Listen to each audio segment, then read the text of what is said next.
What is up, guys? I am back finally after being gone for like, I don't know, what, a week?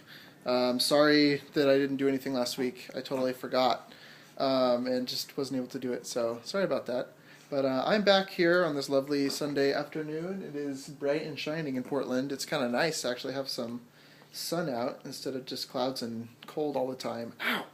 Sorry, my dog's biting me, aren't you? Come here! Stop it. Um, anyways, but of course, this is Snappy J's thought of the day. I am Snappy J, and so I've been watching speedruns lately. Ow! And if you don't know what a speedrun is, a speedrun in video games is when somebody tries to finish a game as quickly as possible using any means necessary that are generally given within the game's limits, within its parameters, if you will. Whatever you can do within the game itself, whether that be a glitch or not, techniques or whatever. But generally, people will use whatever they can to get through the game as quickly as possible. What? You're going crazy, dude. He's jumping after me here. You lunatic. Sorry, I'm distracted. Shh. Shut your puppy mouth. I'm talking. Shh. Shh. Anyways, so what people will do is they'll take glitches and try to use those to essentially break the game, break the sequences out in the game. And so so in order to omit certain parts of the game that are time-consuming, cutscenes and things like that, that take a long time, that take away from the speed that they're trying to accomplish. So I've been watching quite a few of those lately. There's this cancer benefit or donation thing that a bunch of these speedrunners did a couple of months ago, which was pretty cool. And so they played just like tons and tons of games for a couple of days, like straight, like 24 hours, each like whole days. It's pretty cool that they're doing that sort of thing. But it's really interesting to see like the many games that they speedrun through, and just the different techniques that they've come up with. It's remarkable, like the things that they're able to do in these games now, and just the things that they find out. It's crazy. The glitches, it just makes me wonder, how they're doing all this. I'm sure that they're looking like at the code and everything to figure out, why these things are happening, and how you're supposed to accomplish these weird glitches within the game's parameters itself without actually changing the code, altering the code yourself. But I guess the thoughts that I was having about it are, it's just interesting that speedrunning has become this big thing within the, for gamers just as a whole. It's become, widely known, I'd say. I think that pretty much most gamers know what a speedrun is and what, that it's there, that it's out there, and it's an avenue that a lot of people like to do to kind of, I guess, extend the game, the gameplay, and give it some more longevity, so that they can keep playing these games that they love. Because the reason that they keep playing these games and finding new ways to play them is because they love this game so much, and they want to be able to keep playing it and finding new ways to play the game. And this is just a new way for people to experience the game in kind of a new light. And I think that's awesome that people are finding these new things, and it's not something that I think that game developers really thought about, at the beginning of the game industry and creating video games. It wasn't something that they were probably thinking of right out, just like, if you break this game like this, you can complete it super fast, and we'll make it that way on purpose. But it's just something that people are like, well, I'm done with this game now, but I really I still am enjoying it, but I want to find new ways to play it. And it's just really cool that people have found these ways to do it.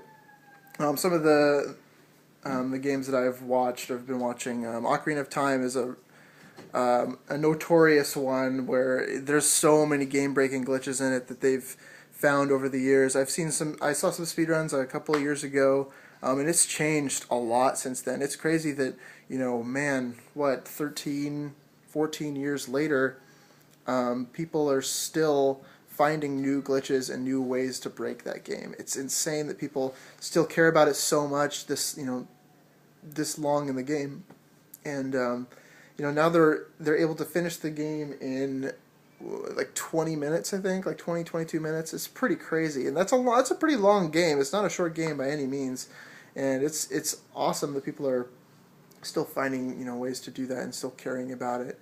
But it's kind of interesting because when we play games, I think a lot of us play games to be immersed into a new world, to be immersed somewhere where we can be the hero, where we can do all these great and awesome things, and just do things that we can't do in reality. And it's a way. I mean, you could call it escapism, if you will, to get away from life and everything.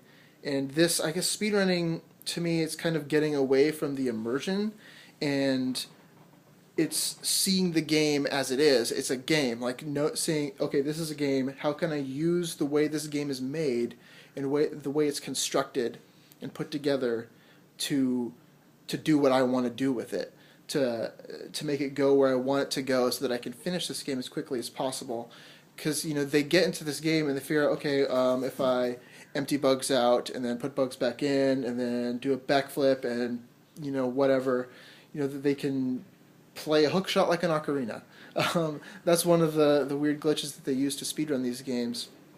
And it's seeing the game as a game and using that to find out how to break it, to see where the seams are, and to unravel those seams. And it's really interesting. It's just kind of a different way to look at games that I think that maybe not a lot of us think about all the time, because I think that, I mean, for me, I definitely like to be immersed in the game and in the story and the environments and the characters and everything. And it's everybody plays games for different reasons, but I think that's probably one of the most common reasons out there. And speedrunning is one of those things that is taking it as a game. This is a game, and I'm going to find out how to break this game. And it's really interesting. And I don't know, it's just one of the thoughts that I've been having lately, of having watched so many of these. If you haven't checked out speedruns before, it's pretty crazy. Find a game that you love, that a lot about, because I think that you'll be surprised by some of the crazy glitches and sequence breaks that people have done in these games. Metroid Prime, there's some crazy sequence breaking in that game, and Ocarina of Time, if you know that game at all, which I'm sure many of you do, check out speedruns of that. There's a couple of different kinds of speedruns in there, whether it be an any percent run, which is just flat out beating the game, getting through to the credits as quick as possible.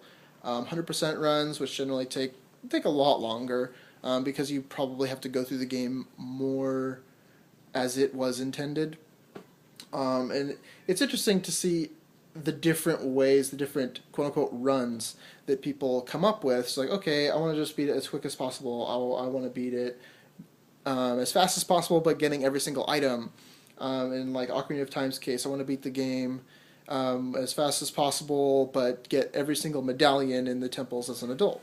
And it's interesting the different ways that people come up with to extend the replay value of these games. And it's generally like these single player games that maybe don't have that much replay value on their own, but they're creating this replay value themselves. And it's really cool, and I really admire that of the gaming community, and I'm glad that we're able to come up with that kind of stuff. And it I think it opens up avenues for game developers to think about and how they're creating games. And perhaps they don't want their games to be broken like that. I don't know, but it's interesting, and that's my thought of the day. But yeah, thanks for listening, guys. I'm happy to do this. I'm having fun. I hope that you guys are enjoying watching our videos, our vlogs, our Let's Plays, podcasts, whatever. We're having a good time, and as long as we're having a good time, we're going to keep doing this. So, anyways, thanks for listening, guys. And as always, post comments below about any of the stuff that I've been talking about, Any thoughts that you have, disagreements, agreements, whatever, say it below. And I'll be back next week, hopefully. And anyways, we'll have podcasts on Wednesday and Let's Plays this week. We're doing Monster Hunter, which has been a lot of fun to figure out. Jeff and I've never played Monster Hunter before, but we're starting to kind of get into it more and understanding it more, which is kind of the big hurdle, I think, for this game. So hopefully you'll see us be getting a little bit better.